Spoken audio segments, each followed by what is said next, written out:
Toyota was a textile plant in the 1920s.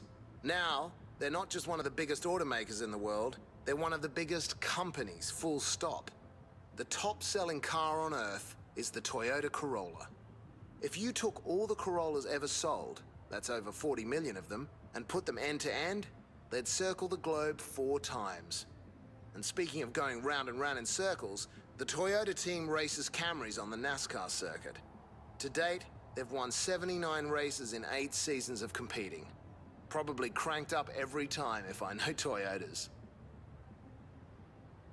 So, we are back with more Tune Tuesday. I know I've taken a break from making Tune Tuesday videos, or just Forza videos in general. I mentioned it in last week's video, actually on Tuesday, I believe. I have been doing more real-life stuff, and I haven't exactly been doing Forza because I'm getting a bit bored of it.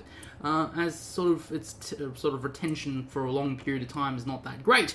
But we're back to do some more Tune Tuesday. Might as well do it every few weeks, maybe every 2 weeks or so, or maybe every week. Continue doing it every week again. Though it is sort of trying to get back in the groove of everything, getting the cars right and everything. But we're here to tune the Toyota Supra. With its legendary 2JZ engine. Also, I'm recording this on the PC. You can probably see the frame counter in the top right corner. I primarily prefer recording on the PC because it's a little bit easier to get the footage, and also, well, frankly, it's not easier, and it's easy in some senses. Fucking UWP. I'm not going to go into that conversation, but the graphics is a lot better especially with that GPU upgrade I did recently. Definitely is a lot better. So first thing we're going to do with this Supra is we're going to do it to we're going to convert to a single turbo setup. So we make more power. Leave it rear wheel drive, obviously. For aero, left the front bumper stock. Put the racing spoiler on it, because I like racing spoilers, and frankly the aftermarket ones aren't that great. Put the trial bumper on it, which I like that one. No side skirts. I didn't put any side skirts on it. I didn't really like the excessive. And no front, hood. It just looks a bit too excessive. I don't really like the whole ricey style thing. Put some street tires on it. Didn't touch the width of the tires. They're already pretty wide, 235s and 245s. And for the rims, I went for some, I think it was this class. I went for some Rotiform. Actually, no, sorry, not Rotiform. What did I choose? Let me go find it. 1552 rims. I do like some 1552 rims myself. There's a Forza edition as well. That's pretty cool, actually. I didn't even realize that. But I put the 3-piece Formula TR rims. It's on Ryan Turk's Formula Drift Pro car. And I do like those rims myself, though they are pretty expensive. Upgraded to 19-inch rims. I know it's a bit big, but it looks pretty cool. It looks pretty cool with 1552 rims slapped on there. For transmission, racing clutch, racing gearbox, so I can play around with gearing, everything, racing driveline, and racing differential. You want that differential to be able to spin and lock at the same time, so it's nice. Racing brakes, pretty standard. This is all pretty standard stuff. Racing suspension, could throw rally suspension on it, but that looks a bit weird, and it's going to mess around with how the suspension performs. Racing roll bars, roll cage, because it is a drift car, and I like a bit of structural rigidity, and drop the weight out of it, let it lose some weight.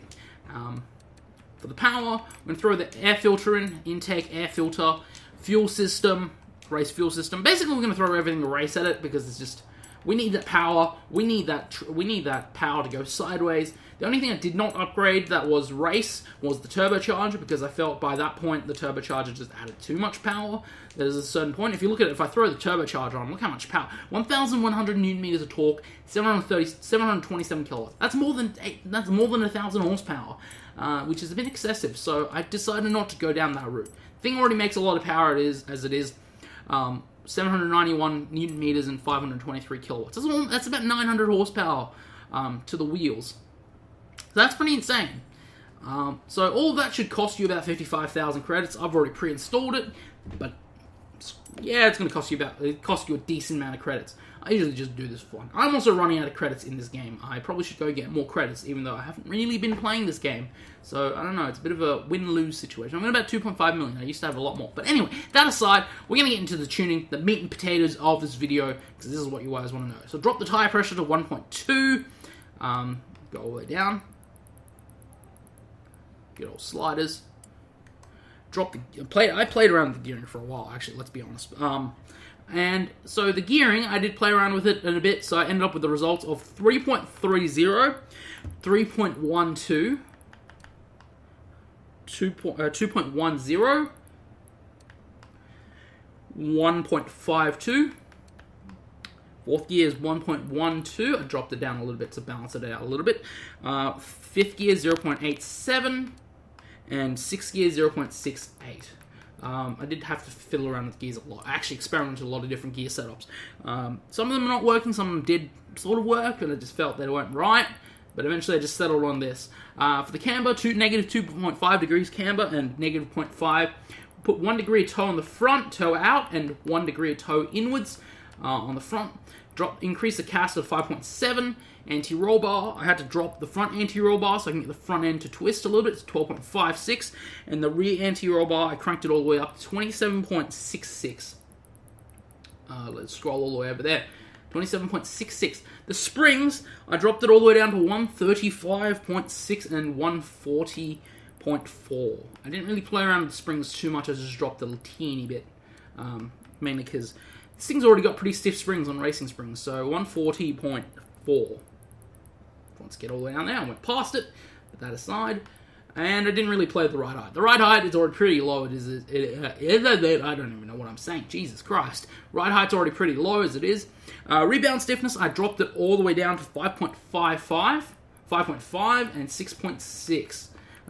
Get a bit of softer rebound stiffness so I can run over those bumps and sort of, I don't know, I'll be able to go over things. Bump stiffness, 5.1 and 6.1.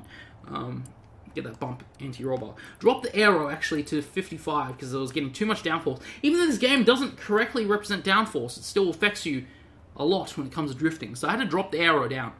For brake bias, 60%, 10% to the front, and 150 brake pressure. Get those rear tires to lock up. Differential, 80, 60. Personal preference, you can do it any other combination as long as you have the thing locking when you're on load. But anyway, that is the meat and potatoes. That is the tune. Let's jump in Surfers Paradise and just have a skid. I like Surfers Paradise a lot. I don't know why. It's just I'm always there, so it's a nice sliding place. So let's jump into the action and do some crazy stuff.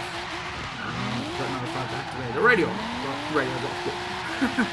But yeah, Toyota Supra. It is something, wrong gear, I'm fourth gear for some weird reason.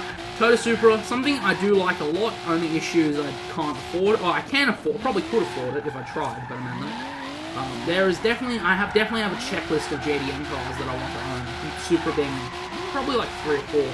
I definitely want an R35, an R35 would be mad, especially some of the tuning houses, what they can do to them, some of the crazy ass tunes and stuff. You could really do some crazy things with those. I may cover an R35 next week because I've never actually covered an R35 drift tune on my channel for this game. Didn't want to do that. I don't know. Anyway, I have not done an R35 on Forza Horizon 3. I have done it on Forza 6, Motorsport 6, but I do plan to do one at some point in time. Frame drop right there. But stay tuned for that. And also, probably going to stay tuned for more actual vlog stuff, like me filming things, because, well, frankly, I've been enjoying that, going to events and stuff and doing things, and just doing things and filming it along the way. I do enjoy a bit of a vlog every now and then. Don't watch any vlogs particularly, I mean, because I'm not that interested in other people's things, but I'm interested in making, I don't know, just something different, I guess. I like doing it about cars. It is something different. Sort of get out of the house as well, because I do tend to sit around the house a lot, doing nothing. Yeah, but anyway, that's sort of a quick update as well, I guess, in this Tune Tuesday. But anyway, this tune shall be on my file share as, I believe, I don't even know what to call it, honestly. It will be something. It'll be Supra RZ Drift Tune or something. If not, you can always look up my gamer tag in the store to find it. Look at those 1552 rims. I love them so much. But anyway, hope you guys enjoyed. Definitely had a bit of a challenge tuning this one, especially the gearing. So anyway, hope you guys enjoyed. Icekraks out.